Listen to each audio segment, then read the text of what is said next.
Good morning, brothers and sisters. It's good to be with you today. And this morning I'm sharing with you from the book of the Acts of the Apostles.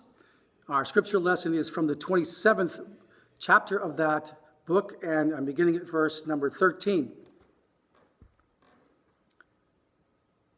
Now when the south wind blew gently, supposing that they had obtained their purpose, they weighed anchor and sailed along Crete, close to the shore.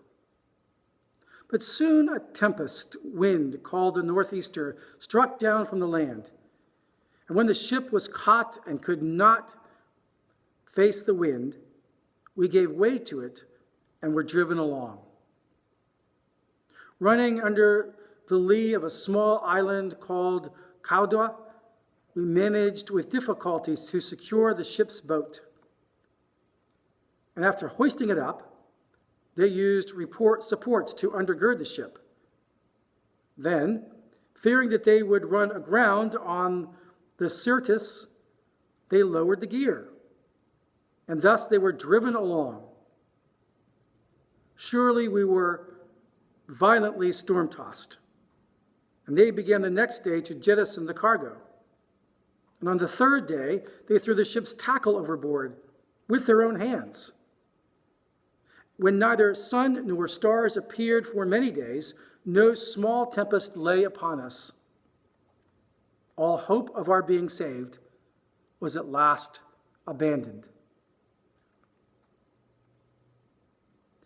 Since they had been without food for a long time, Paul stood up among them and said, "Men, you should have listened to me and not set sail from Crete and incurred this injury and loss.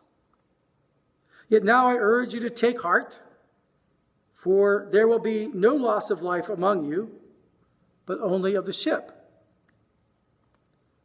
For this very night there stood before me an angel of God, to whom I belong, whom I worship.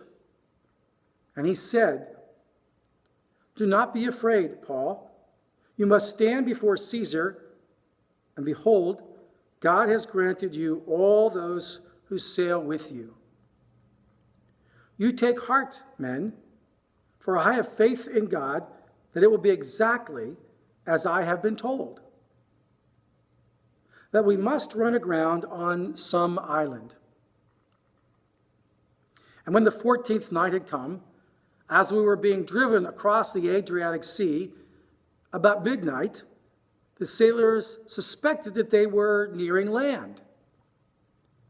So they took a sounding and found 20 fathoms. And a little further on, they took a sounding again and found 15 fathoms. And fearing that we might run on the rocks, they let down 4 anchors from the stern and prayed for day to come.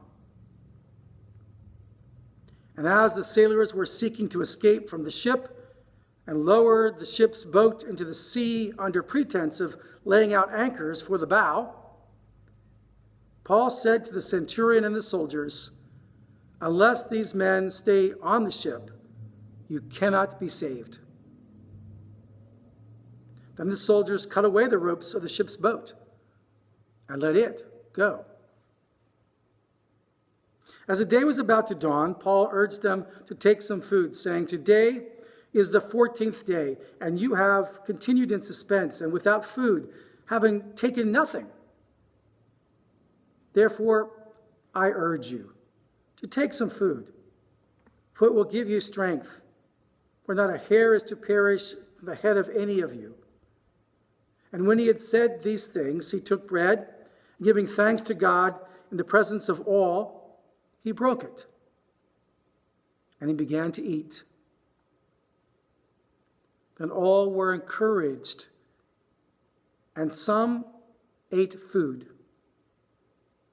We were in all 276 persons in the ship. And when they had eaten enough, they lightened the ship, throwing out the wheat into the sea."